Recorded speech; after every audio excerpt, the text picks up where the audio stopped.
Meus irmãos, vamos orar ao nosso Deus para a gente começar nossa escola dominical. Agradecemos ao Senhor. Muito obrigado, meu Deus. Desejamos, Pai, que o Senhor seja adorado através do nosso encontro, da nossa reunião, do nosso serviço ao Senhor. Recebe, ó Deus, nossa adoração, nossa gratidão, Pai querido, pelo cuidado que o Senhor tem tido conosco. Recebe, ó Deus, o nosso amor, a nossa devoção ao Senhor, o único provedor para as nossas vidas e que nos deu, Pai querido, a salvação. Somos gratos, somos devedores. Louvado seja o Senhor, porque Cristo pagou a nossa dívida. Obrigado pelo Espírito Santo que em nós habita. Obrigado, meu Deus. Obrigado pela instrução do Senhor. Obrigado por Tua palavra. Obrigado, meu Deus, porque no mundo nós temos tirado, Deus, aquilo que nos dá subsistência e entendemos que o Senhor é o provedor, é o cuidador de todas essas coisas. Então recebe primeiramente, ó Deus, a nossa vida e que nós compreendamos, ó Deus, que nosso serviço ao Senhor, ele é amplo, ele é grande. Ajuda-nos, ó Deus, a compreendê-lo e a evidenciá-lo no nosso viver, em nome de Jesus Cristo, louvado seja o Senhor, amém. Bom dia, meus irmãos, todos são bem-vindos no nome do Senhor Jesus Cristo, é o nosso Senhor. Quem nos visita, eu não estou fazendo aqui agora uma vista, um foco, né, mas panoramicamente, mas aqueles que nos visitam sejam sempre bem-vindos e sintam-se amados por essa igreja. Não temos muito o costume de apresentar pessoas durante o culto, mas isso não diminui o nosso amor, o nosso afeto e o nosso carinho, tá bom? Todos são bem-vindos, os irmãos que são membros dessa igreja, aqueles que visitam, todos são bem-vindos, sintam-se bem. Hoje queremos falar um pouco, nessa primeira parte, que é a escola dominical, sobre contribuição, né? Eu disse ontem, numa gravação, num vídeo pequeno, que não é uma instrução de como você administrar a sua vida financeira. Isso é muito importante, mas não é isso agora. Mas é como você usar as suas finanças para a glória de Deus e de uma forma bem específica, você servir a Deus com o que Deus te dá no reino de Deus, de uma forma mais direta, no seu serviço cristão. A gente ouve de tudo quando se fala de contribuição do cristão como membro de uma igreja, como servo do Senhor. A gente vê exploração, nós vemos de tudo nesse meio. O que nós desejamos é que a nossa igreja aprenda, entenda. Algumas coisas nem para nós são tão claras, né? Então, mas aquilo que é claro, nós precisamos olhar e colocar em prática no nosso viver como cristãos. João vai usar uma expressão, talvez eu leia no final, ele usa uma expressão que isso é como que se a nossa prática, o nosso cuidado através das nossas contribuições financeiras, de uma forma bem especial, um olhar para as necessidades, né, da igreja, nos permite ter uma paz, uma conciliação com Deus. É interessante essas coisas, né? Ao outro lado é que quando nós olhamos para a vida financeira, e se nós não entendermos o que Deus espera de nós, nós temos a tendência quase que natural de minimizar ao máximo o que nós podemos fazer melhor no reino de Deus em termos de contribuição. Eu não gosto de usar muito a expressão, mas pessoalmente eu creio sim muito quando nós fazemos as nossas contribuições com o nosso coração no reino de Deus, somos abençoados. Não acredito, obviamente, que se faça troca no reino de Deus financeiramente. Não existe isso. Isso é balela, é uma teologia mal formada, mas quando nós entendemos isso e o fazemos como o Novo Testamento nos instrui, de forma cuidadosa, alegria no contribuir, né? Constância, generosidade, sim, Deus cuida de nós. Mas na verdade, meus irmãos, nós fazemos isso não porque nós esperamos alguma coisa a mais, mas porque Deus já nos deu tudo, tá bom? Feito isso, eu quero passando com os irmãos sobre entendendo a contribuição como parte de meu serviço, de minha adoração a Deus. O que eu pretendo que os irmãos compreendam nessa manhã? Primeiramente, que eu pretendo que nós vejamos? Primeiro, que tudo pertence a Deus. E aí é importante, esse tudo aí não é algumas coisas, tudo pertence a Deus. A sua vida, aquilo que você chama de seus bens, aquilo que Deus te concedeu temporariamente, seus filhos, tudo pertence a Deus. E vamos pensar então que do nada Deus fez todas as coisas. Um pouco da contribuição no Antigo Testamento, para a gente olhar como funcionava, não pretendemos esgotar, isso também é muito grande. A contribuição no Novo Testamento, onde aplicamos os nossos recursos, agora de uma forma bem particular aqui na igreja, e depois o encerramento. Então esse é um princípio fundamental que nós precisamos entender, que tudo pertence a Deus. E se nós não pensarmos assim, nós vamos achar que nós somos os conquistadores das coisas que nós possuímos, e nós não as consagraremos a Deus. Não separamos o trabalho, por exemplo, ele não é separado, ele não é uma coisa que eu conquistei pelas minhas forças, mas é uma dádiva de Deus. A aposentadoria, o carro, bom, não precisa escrever tudo. E por que tudo pertence a Deus? Porque Deus, Ele é o Criador, Ele tem direito como Criador. Não é isso que acontece no mundo? Não há uma patente. Quando alguém ainda descobre alguma coisa a partir do que Deus disponibilizou, alguém descobre algo maravilhoso, uma vacina, uma patente para isso. No caso, Deus é o Senhor, é o patenteador de tudo, porque tudo pertence a Deus. E diz o texto lá no verso 1 de Gênesis 1, no princípio criou Deus os céus e a terra, não existia nada, tudo vazio, um ermo, e foi então, haja luz, haja firmamento, hajam ervas, árvores frutíferas, lua, sol, estrelas, seres aquáticos, aves, répteis, animais, homem e mulher, tudo Deus fez. Então Ele é o Criador de tudo, de tudo. Quando você entra no ônibus para trabalhar ou no seu carro, você está usando algo que partiu da bondade de Deus, lá do princípio. Por que tudo pertence a Deus? Porque é reconhecido pelos próprios servos de Deus. Na verdade, o pertencer a Deus é um reconhecimento, a Bíblia mostra isso. Reconhece que Deus é o Senhor e provedor, tudo vem dele. E aí, em 1 Crônicas 29, diz o seguinte: Teu Senhor é o poder, a grandeza, a honra, a vitória e a majestade, porque teu é tudo quanto há nos céus e na terra. Teu Senhor é o reino, e tu te exaltaste por chefe sobre todos. Riquezas e glória vêm de ti, tu dominas sobre tudo. Na tua mão há força e poder, contigo está o engrandecer e a tudo dar força. Então, meus irmãos, o servo de Deus aqui, Davi, está enaltecendo e engrandecendo Deus pela providência de tudo o que há. Se havia uma guerra e uma vitória acontecesse, tudo estava nas mãos de Deus. Aliás, Deus falou isso para o povo de Israel, que quando vocês entrarem, vocês não vão cavar novos poços. Isso é uma forma de explicar o seguinte: eu estou dando tudo para vocês.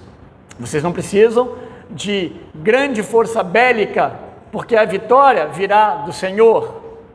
E essa fé, meus irmãos, nós precisamos pedir a Deus, desenvolver isso para a glória de Deus. E por que também? Porque é afirmado pelo próprio Deus. Deus é o Senhor, tudo pertence a Ele. Pois são meus todos os animais do bosque e as alimárias aos milhares sobre as montanhas. É o que tinha naqueles tempos em termos de riqueza ou em termos de coisas visíveis. E o salmista está descrevendo, tudo pertence a Deus. E aí Deus está falando para ele: eu conheço todas as aves dos montes, e são meus todos os animais que nascem no campo. Se eu tivesse fome, não te diria, pois o mundo é meu e quanto nele se contém. Ou seja, tudo que está no mundo pertence a Deus. É isso que ele está falando. Esse entendimento, então, que o que nós temos, nossas vestimentas, né? O dinheirinho no nosso bolso, o cuidado de Deus, né? As providências, tudo vem do Senhor para as nossas vidas. Nós podemos compreender isso como servos de Deus. Então, se tudo pertence a Deus, Ele é provedor de todas as minhas necessidades, tudo vem dEle. E aí eu estou pegando Filipenses 4,19 para a gente perceber, então, o que Paulo diz. E o meu Deus, segundo a sua riqueza em glória, há de suprir em Cristo cada uma de vossas necessidades. Olha o Deus que é dono de tudo e supridor, né, de todas as nossas necessidades. O contexto de Paulo são necessidades espirituais, necessidades materiais, se você quiser separá-las. Diante de Deus, meus irmãos, todas as coisas devem ser dentro de uma perspectiva espiritual, no sentido que nós não agimos, não fazemos, não temos, não recebemos, se não vier de Deus, se não houver essa compreensão. Então, de certa forma, tudo é espiritual, porque temos que relacionar isso com Deus. Não há um tempo secular e um tempo espiritual. Tudo é de Deus e pertence a Deus, mesmo diante daqueles que não reconhecem isso. E ele continua dizendo então lá, né, no Antigo Testamento, vamos pensar um pouco a contribuição no Antigo Testamento. Essa figura aí ilustra um pouco do que eram os bens, né, das pessoas naqueles tempos, que eles colhiam, o que eles usavam como riqueza e como moeda até. A moeda mesmo, o dinheiro, não era tão comum assim. Vamos lá, no Antigo Testamento vamos perceber então o surgimento do dízimo. Então agora estou olhando para as Escrituras, né, para a gente pensar sobre isso, como forma mais comum de contribuição, relatado e oficializado nas Escrituras. Está muito claro no Antigo Testamento. Haviam também as ofertas voluntárias, que se davam além dos dízimos. Aí estão os textos, não transcrevi os textos, meus irmãos, mas para a gente pensar, né? Então a gente vai ver o dízimo aparecendo bem no começo, lá em Gênesis, a gente vai ver o texto aqui, no Antigo Testamento, e depois a sua oficialização. E haviam as ofertas, é interessante. O dízimo era uma coisa, mas haviam ofertas também que eram dadas voluntariamente para o reino de Deus, para a obra de Deus, para o templo, para os levitas, enfim. Isso funcionava muito bem em Israel. Pode passar. E aí não está o texto, mas o significado, né? Após retornar da guerra e resgatar Ló, lá em Gênesis 14, Abraão entrega a Melquisedeque, sacerdote, né, do Deus Altíssimo, assim ele é reconhecido. A gente sabe que Melquisedeque é uma figura, né, de Cristo. Então, Abraão dá voluntariamente o dízimo, a 10ª parte de todo o despojo da guerra. Aquela guerra que houve de 5 reis contra 4 reis, e Abraão vai lá e ele vai também resgatar Ló, trazer Ló de volta, e ele consegue resgatar também os bens daquele povo que foi tomado. E ao chegar, ele dá o dízimo a Melquisedeque como um representante, um sacerdote de Deus, e assim ele é tratado, né, ali em Gênesis 14. Mais adiante, Gênesis 28, lá Jacó faz um voto de entregar o dízimo de tudo o que Deus lhe concedesse. Essa foi a oração dele, né, para Deus. Caso o Senhor o abençoasse em sua caminhada com provisionamento de pão e obviamente uma boa chegada aonde ele estava indo. Ele estava indo buscar Raquel, né? Então Deus aprovisionasse ele com bens com que ele necessitava. Agora, meus irmãos, pensem nisso. Para quem que ele está pedindo, né? Ele está pedindo para Deus, né? Ele está pedindo: Senhor, me abençoe, me guarde, me proporcione uma boa caminhada, não deixe faltar o pão, o meu alimento nessa caminhada, me proteja dos meus inimigos, porque tudo provém de Deus.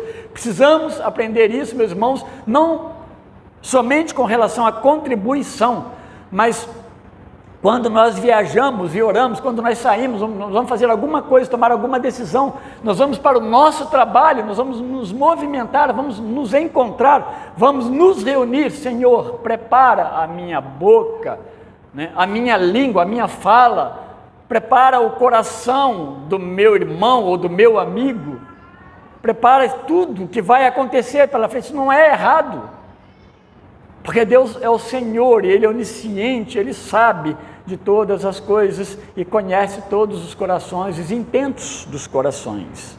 E Ele pede, talvez aqui a gente pode perceber até que não seja muito comum a entrega, ainda não era uma coisa muito comum, porque Ele fala que faria se Deus o abençoasse. Daí nós vamos lá, estou passando mais adiante, a gente vai lá agora, Israel está constituído como povo, como nação. Aquilo que Deus chama Abraão e promete a Abraão, agora já acontece. O povo já foi tirado ali do Egito, agora é o povo de Deus, que Deus tira do Egito e agora vai cuidando deles.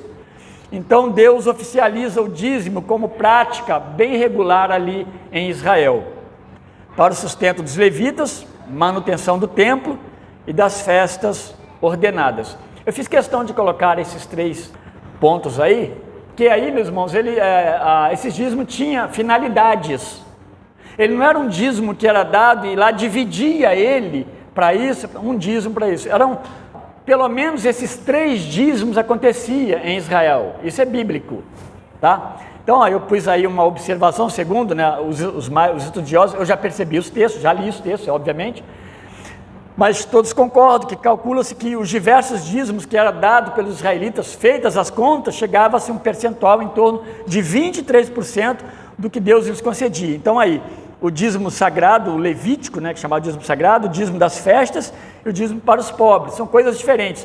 Quando você pegava, por exemplo, o dízimo para os pobres, o das festas, eles não eram regulares em termos de mês a mês, ou de semana a semana, mas eles eram regulares. Cada 3 meses, por exemplo, dava-se dízimo para isso aqui. Quando você soma isso durante um ano e você divide, você vai perceber que vai chegar nesse percentual de 23%, até mais de 23%, que eles contribuíam.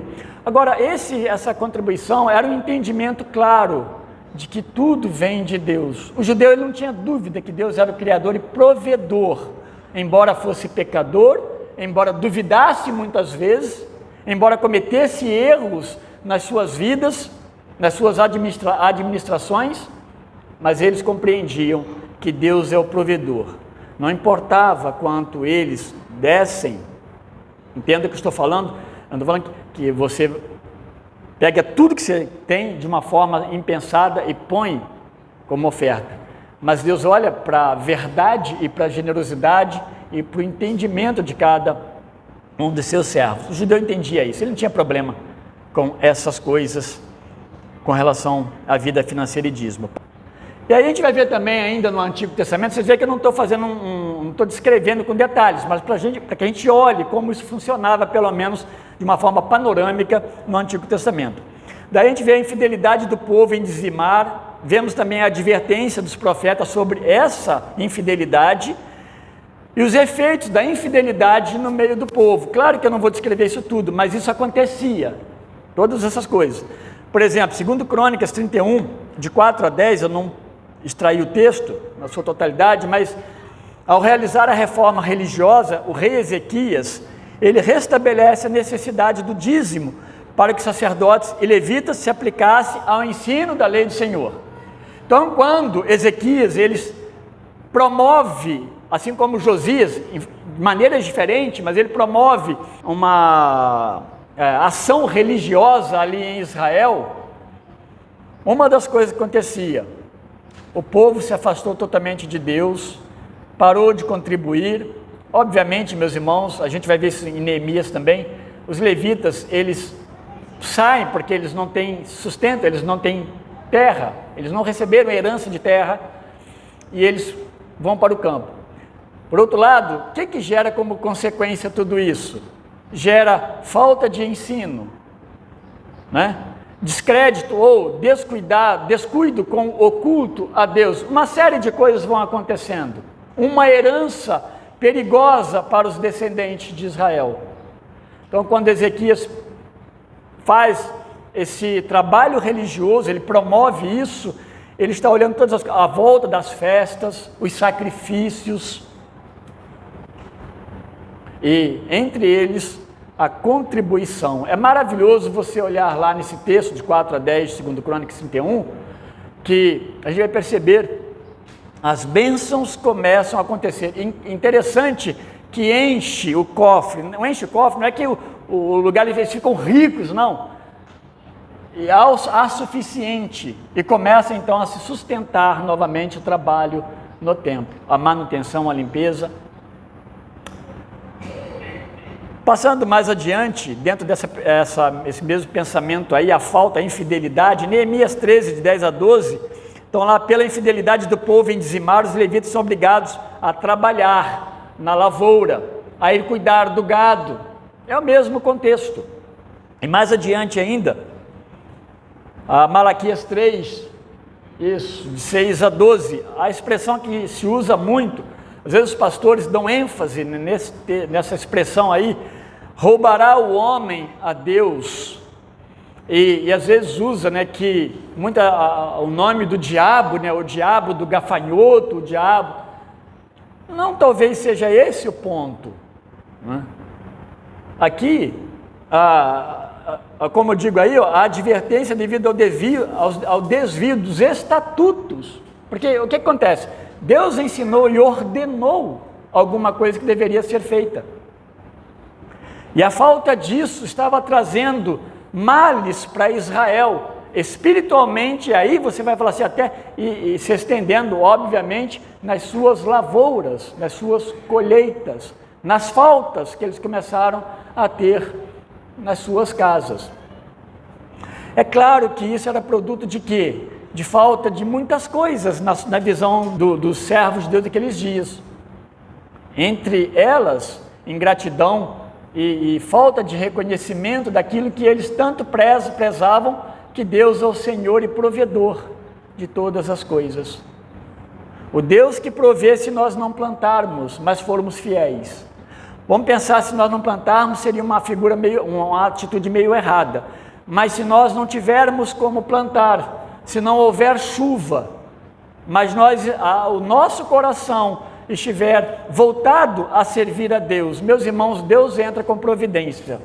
Eu estava preparando esse estudo esses dias, preparando a mensagem também na sequência, e uma coisa que me veio à mente, acho que comentei brevemente quinta-feira, é que se você passar num sinal na sua cidade, que Montemor mesmo, semáforo, a gente vê muitas pessoas pedindo coisas, você não vai ver um crente da primeira igreja batista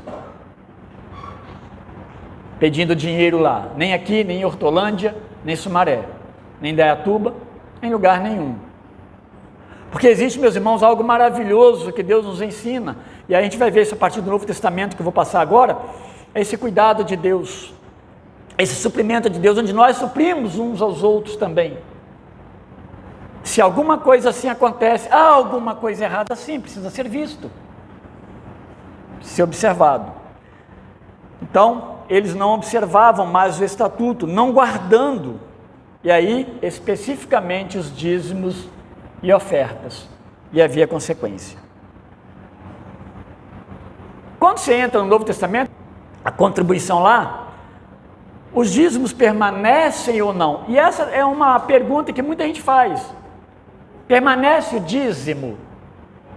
Nós batistas, né? Eu me converti e aprendi a ofertar através do dízimo. E me ensinaram que o dízimo é 10%, e eu gostei muito disso. No final eu vou encerrar falando disso mesmo, um testemunho breve pessoal. Existe a pergunta, e aí, quando nós entramos no Novo Testamento, então, meus irmãos, existem aqueles que são favoráveis, né, a essa ideia, estou falando biblicamente, os estudiosos, né, os teólogos, e aqueles que são desfavoráveis à ideia do dízimo no Novo Testamento. Alguns dizem que é favorável, por quê? Porque ele existia antes da lei de Moisés. Se o problema é a lei, foi dado pela lei só para Moisés, para judeus, eles alegam assim, mas o dízimo, Abraão deu o dízimo a Melquisedeque, que era uma figura de Cristo. É uma forma. Eles dizem também, tem vários argumentos, tá? Que lá em Mateus 23, 23 especificamente, Jesus diz lá que eles deveriam dar, os fariseus, né? Fala para os seus discípulos, eles deveriam dar os dízimos das hortaliças, pequenas hortaliças, o endro, o cominho, a hortelã, mas lá ele complementa, e não se esquecer da essência, que é a justiça, misericórdia e fé. Então ele fala assim, Jesus aqui ele não desabona o dar o dízimo, mas se você olhar para aqueles que são desfavoráveis, vão dizer que esse texto de Jesus Cristo, ele acontece antes da nova aliança se inaugurar, porque entende-se que a nova aliança, ela se inaugura de fato com a morte, a crucificação, a morte de Cristo e a ressurreição de fato. Então, esse é o alegar deles, né? Os desfavoráveis dizem também que o dízimo é algo bem ligado à lei, propriamente, né? Daqueles tempos, dos judeus, do Antigo Testamento. Então, por isso não dão o dízimo. Mas eu não estou muito interessado em discutir isso aqui não, a gente vai ver um pouquinho o que acontece mais adiante. O que temos sobre continuidade ou não do dízimo no Novo Testamento? De fato, então, não existe nenhum mandamento claro sobre dar o dízimo. E aí, contudo, é riquíssimo o Novo Testamento no ensino sobre a necessidade de como ofertar. Então, de fato, meu irmão, você não vai encontrar no Novo Testamento um mandamento, dai o dízimo, como nós vemos em Malaquias, trazei o dízimo à casa do tesouro. Mas nós vamos ver uma ideia de diferente agora, de ofertar para o andamento do reino ou da obra de Deus. Que é isso aí, uma descontinuidade nominal, estou falando do Novo Testamento, tá? E uma continuidade de essência. Eu estou usando essa expressão porque eu acho que é legal, essa ideia da essência e da ideia do nominal. Não se usa o nominal, o dízimo no Novo Testamento, mas a essência, do sentido, da aplicação, do uso, de como ofertar, ela permanece no Novo Testamento. E a gente precisa observar isso. O que o Novo Testamento recomenda às igrejas sobre como contribuir. Então vamos pensar aqui, o que a gente vê no Novo Testamento? Responsabilidade, constância, sobre oferta, sobre contribuição, proporcionalidade, voluntariedade, alegria e generosidade. Essas são as palavras, você poderia colocar aqui inclusive amor, é muito usado também, tá? Sobre contribuição. Responsabilidade, constância, olha o que diz 1 Coríntios 16, 1 e 2. Quanto à coleta para os santos, fazei vós também como ordenei as igrejas da Galácia. No primeiro dia da semana, todo primeiro dia da semana, cada um de vós ponha de parte em casa conforme a sua prosperidade e vá juntando para que se não façam coletas quando eu for. Aqui era uma coleta específica para uma necessidade específica, mas a igreja, meus irmãos, ela foi adquirindo o costume de ir contribuindo para que não faltasse. A gente vai perceber isso em Atos, né? Quando a igreja começa, eu vou fazer essa citação mais na pregação, mas é interessante a gente pensar nisso. Quando a igreja começa com 3.000 e poucos membros, ela começa, havia falta. E eles precisaram se mobilizar. Quando chega mais adiante, capítulo 4 de Atos, com 5.000 membros ou mais, já não havia necessitados, mas havia mantimento, havia alimento, havia dinheiro na igreja para o sustento geral da obra de Deus, porque havia contribuição. Proporcionalidade, na medida de suas posses e mesmo acima dela. O que é proporcionalidade? Aí, o Novo Testamento não está falando para você pegar o seu pagamento, se você estivesse no seu coração, né? É no seu coração, mas pegar seu pagamento e botar lá na igreja, talvez fazendo isso no aspecto de uma troca com Deus, um negócio com Deus. Talvez você faça um voto, tome bastante cuidado.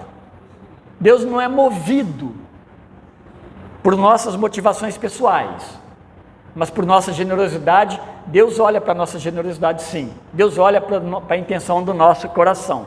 A medida das posses, proporcionalidade é isso. Quando pensamos em dízimo, por exemplo, proporcionalidade, 10% é uma proporção. E não é bem percentual. É amor, é dar, é generosidade, é olhar a necessidade, é entender que eu faço parte desse plano, dessa obra de Deus. Esse é importante. Ele usa outra expressão em 2 Coríntios 8:11. Segundo as vossas posses, conforme o que o homem tem, conforme a sua prosperidade. Observando essas coisas, você pode ser muito bem correto diante de Deus na sua contribuição, tá? Voluntariedade é outra expressão que o Novo Testamento chama atenção para essa questão de contribuição, a minha contribuição no serviço a Deus. Aí, 2 Coríntios, os textos estão aí do lado, porque eles se mostraram voluntários. Aqui é sobre contribuição, capítulo 8 e 9 de 2 Coríntios está tratando disso, com relação à igreja. Depois, porque se há boa vontade, será aceita. Ele está falando da oferta, principalmente dos coríntios, eles participarem dessa oferta também para os pobres em Jerusalém. Depois ele diz mais, contribua segundo tiver proposto no coração. É voluntariedade, é desejo de participar. Eu posso, meus irmãos, e aí nós estamos mexendo na área mais complexa, né, do cristianismo, quase que a mais complexa, que é quando se fala de dinheiro. Porque desafia. Às vezes a gente dá R$10 para uma oferta específica, é difícil. A gente procura nem agendar, né? Porque se eu agendar eu tenho que dar. Meus irmãos, que Deus mova nosso coração. Porque às vezes eu penso, quando nós precisamos levantar uma obra para uma grande necessidade, levantar uma oferta, né, para uma grande necessidade, eu sempre pensei, e sei que Deus trabalha dessa forma, Deus multiplica os poucos que todos fazem e contribuem. Deus multiplica. Ele diz mais, glorificam a Deus pela liberalidade com que contribuís para eles e para todos. Liberalidade. Fazer isso aí realmente com o coração aberto e movido pelo Espírito Santo. Alegria. Só estou lendo algumas partes do texto. Porque no meio de muita prova de tribulação, vocês manifestaram abundante alegria, ou abundância de alegria. Agora lembrem, meus irmãos, que não está falando no momento que vocês estavam com sobra de dinheiro. Não, no momento que havia tribulação. Tribulação. Deus é o Senhor de tudo. Depois ele diz, cada um contribua, não com tristeza ou por necessidade, porque Deus ama a quem dá com alegria. Todo o contexto é de contribuição. A generosidade. Porque no meio de muita prova, de tribulação, eu estou pegando os mesmos versículos quase, que tem textos que falam as mesmas expressões, usa essas expressões num único texto, né?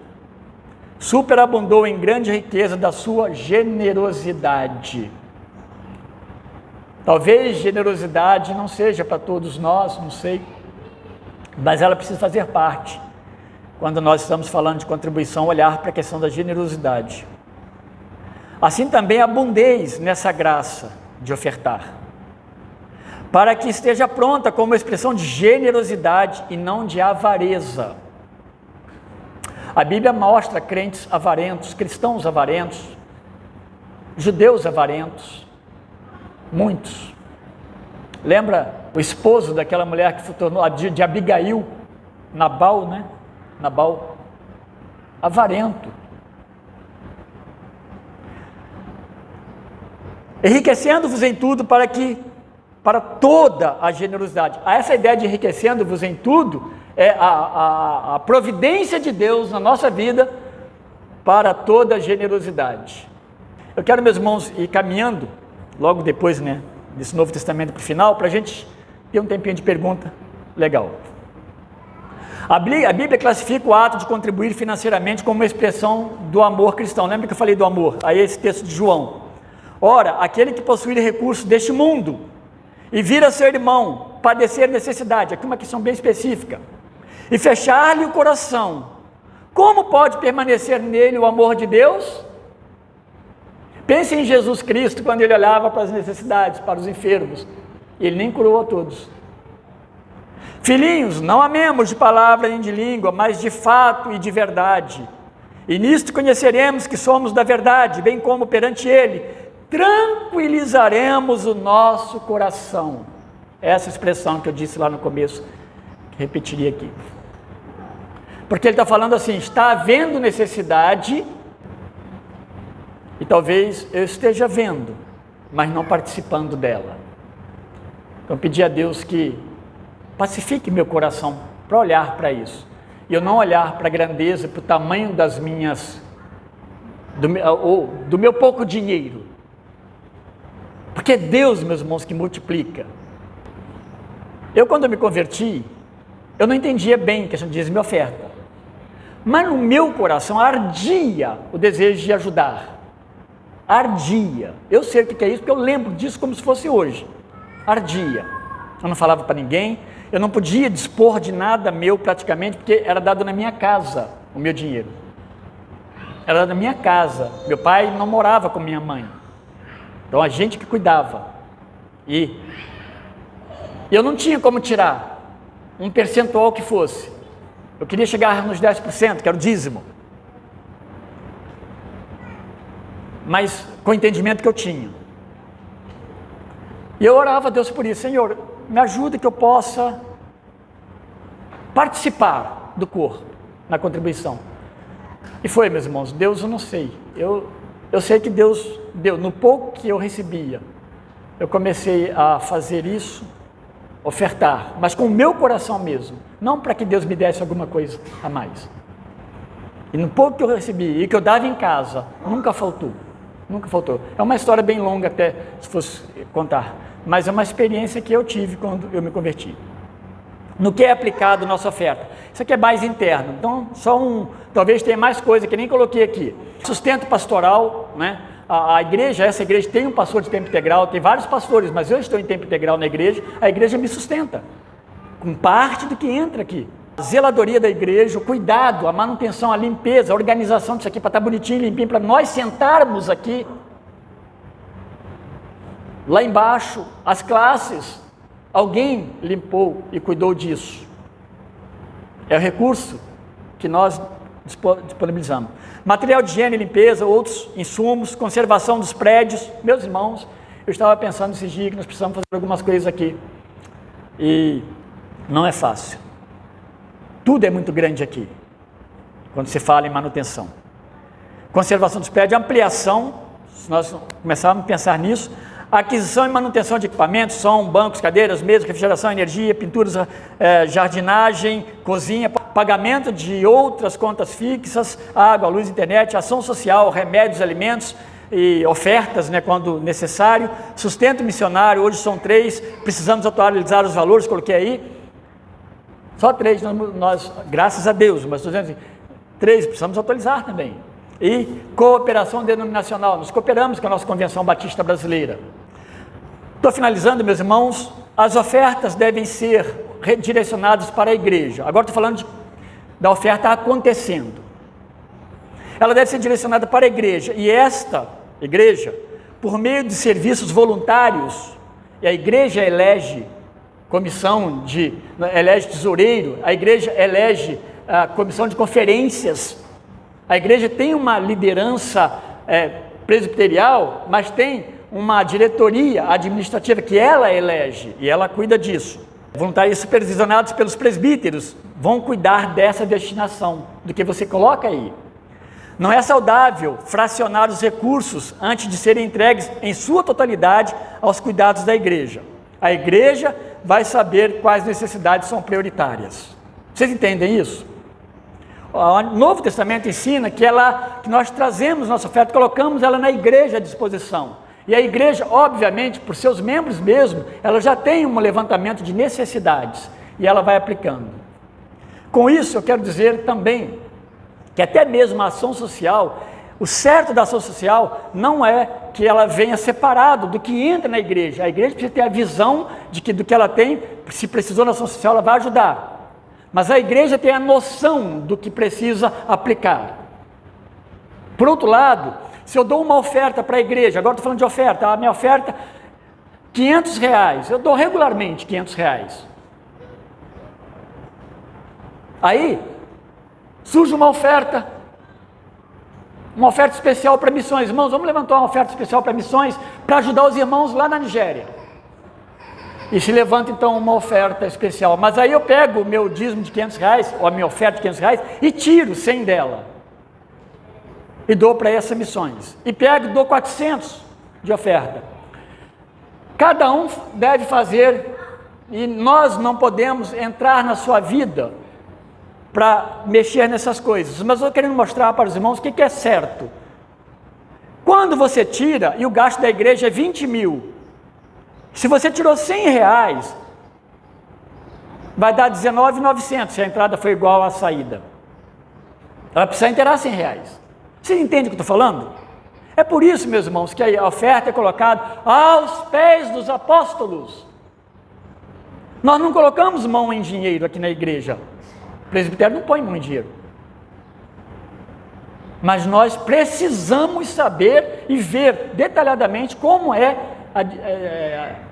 cuidado as finanças da igreja. Eu vou falar uma opinião pessoal. Eu considero como referência, isso é eu, tá? Para as minhas contribuições, o dízimo de todos os meus recursos financeiros bruto. Meus irmãos, não estou falando isso aqui para glória minha não, tá? Eu sempre falo aqui na igreja. Eu faço assim. Eu pego o que caiu na minha conta, o que a igreja me deu, o que eu recebi no total. Eu pego e tiro, e eu uso o dízimo como uma referência para mim. Eu estou dizendo que dízimo não está ordenado no Novo Testamento. Mas eu uso, para mim é ótimo. Eu uso ele como referência. Bom, a partir disso, do que sobra, 90%, eu separo a oferta para missões. Eu separo a oferta para a igreja e outras necessidades do corpo. Eu tiro a partir daí, usando o dízimo como referência, ou mais quando eu posso também, tá? O dízimo é uma referência mínima para mim. Não reduzo minhas contribuições, assim a igreja também não é afetada no seu orçamento. Eu sei que você pode estar pensando, mas Deus nos sustenta, Deus nos dá. Sim, sim, Deus dá. E naquilo que faltar de alguém, de mim, Deus vai suprir, porque Deus é o Senhor de todas as coisas, eu creio nisso. Mas estou te orientando como você pode pensar as suas ofertas. Você não precisa usar o dízimo como referência. Olha a proporção, pense na generosidade, na alegria e na constância. Porque na verdade, todo mês, a igreja, eu estou defendendo aquilo que deve ser feito na igreja, a boa manutenção da igreja. Todo mês a igreja vai, honorários pastorais, ministeriais, que seja. Mais zeladoria, internet, luz, água. Comprar banco, cadeiras novas. Já teve 2 quedas lá embaixo, precisa renovar. Então, é isso. Por isso é importante que a gente se organize dessa forma. Eu quero encerrar com essa expressão aí, então, que tudo pertence a Deus. Porque se há vontade, será aceita conforme o que o homem tem, e não segundo o que ele não tem. Porque há vontade. E o meu Deus, segundo a sua riqueza, estou repetindo, em glória, há de suprir em Cristo Jesus cada uma de vossas necessidades. Amém, meus irmãos? Então eu fui rápido, mas eu espero que nos ajude a pensar. Com relação a finanças e oferta, ore a Deus por isso. Não negocie com Deus, Senhor, eu vou te dar, porque eu estou precisando de comprar um negócio novo. Não é bem o caminho, não. Mas ore a Deus para que as finanças não sejam impedimentos na sua vida para servi-lo plenamente. Porque ela faz parte da necessidade da igreja. Você já acha que todo dia eu passo aqui e não olho os bancos que estão apodrecendo por baixo já? Que precisamos de um ar-condicionado, mas isso já é um luxinho, né? Mas mais do que isso, nós precisamos olhar para as necessidades do mundo, dos cristãos internamente. Nós precisamos, é a igreja que cuida disso, não é nem um pastor sozinho, é a igreja que faz. Somos nós. E às vezes, meus irmãos, o pouco de cada um de nós, com fidelidade, com generosidade, com constância, vai suprir a igreja. Nós vamos poder fazer muito mais para a glória de Deus do que nós fazemos. Deus abençoe, meus irmãos. Pergunta, porque a pergunta é muito importante. A sua dúvida não é desprezível. Ela nos ajuda a entender. Gosto de perguntas, por favor. E só lembrando que não é fácil, meus irmãos. Só que quando a gente pensa errado ou age errado, a gente cai em extremos, né? Ora nós não fazemos nada. Isso não é comigo, tem né? A minha parte no corpo vai até aqui, sei lá como que se pensa. Ou nós, por entendimento errado, vamos para uma universal, uma igreja da graça, em que as pessoas vão pedir para você dar o seu carro e você vai dar, porque você está entendendo errado. Isso é uma coisa do seu coração, de você entender isso e você fazer parte de um corpo. E aí sim, Deus vai multiplicar. Talvez um ponto importantíssimo é de fato o seu coração estar inclinado a isso diante de Deus. Não fazendo isso, Senhor, toma aqui, né? Toma aqui, né? Mas tá aqui. É assim, Deus dá. André. Sendo o dízimo, né, como fidelidade, né, a oferta, né, como gratidão, e talvez tenha dificuldade de ofertar. A gente pode considerar o serviço como uma alternativa, né, seja comercial, ou o serviço já é generosidade, né, é outra área. Serviço que se fala, serviço na igreja, por exemplo? Sim. Não, a Bíblia é bem clara sobre contribuição. Aí eu entendo claramente que a contribuição é algo que vai... vamos pensar assim, seria um bom sacrifício. Eu não quero que os irmãos entendam a teologia errada, mas é você realmente pegar parte do seu. Se você não tem dinheiro nenhum, mas você tem uma boa plantação de couve, cebola e outras coisas lá. Então você pega uma parte daquilo lá e você vai ofertar de alguma forma para a igreja, né? Eu estou falando aqui, meus irmãos, é para mim não, tá? Mas estou só explicando, é um percentual daquilo que Deus te deu e você vai compartilhar. A ideia boa é compartilhamento. O serviço seu, como o André falou muito bem colocado, né? Boa pergunta. O serviço seu é um serviço a Deus, faz parte da amplitude do seu serviço a Deus. E nele, no meio dela, está também a sua oferta, a sua contribuição. O Novo Testamento ele vai corrigir, não é que estava errado no Antigo Testamento, o Antigo Testamento estava certo para aquilo que Deus determinou para aquele tempo. Mas o Novo Testamento ele vai corrigir, meus irmãos, e vai trabalhar de fato com a conversão, com a mudança do coração. Não é medido pelo quanto a pessoa está dando, não é assim que Deus mede a nossa fé e o nosso serviço. É a sua disposição do coração em dar, tá? Por isso que eu falei do dízimo no meu caso, eu uso o dízimo como uma referência, sempre usei, tá? E não há nenhuma glória nisso. Eu conheço pessoas, né, pelo menos de relato de pessoas, que eles ofertam muito mais do que isso. Claro, isso aí é coisa do coração. Mas você precisa sentir paz com Deus. Mas mais do que isso, talvez, então assim, qualquer pessoa, quem eram os pobres aqui que recebiam? Talvez pessoas que não podiam dar nada.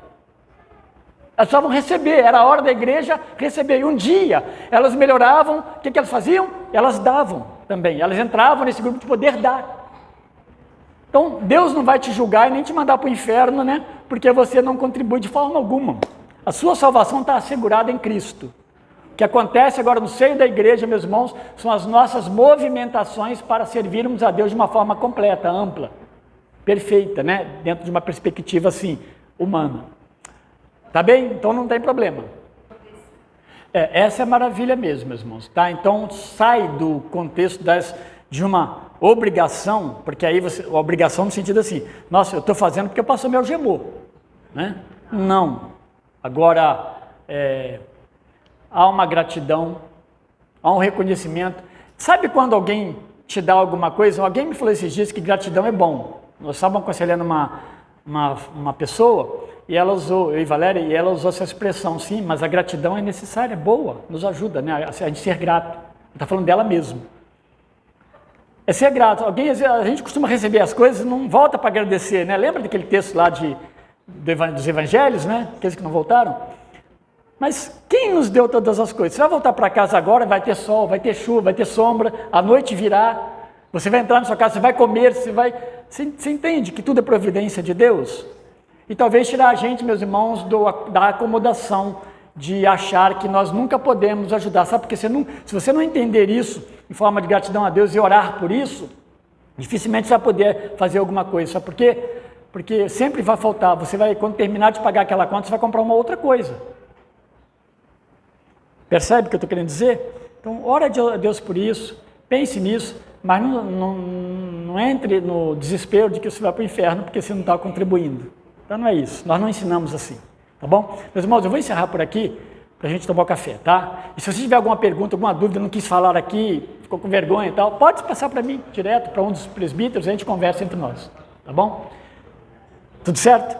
Deus abençoe a todos. Vamos tomar um cafezinho e depois a volta para o culto.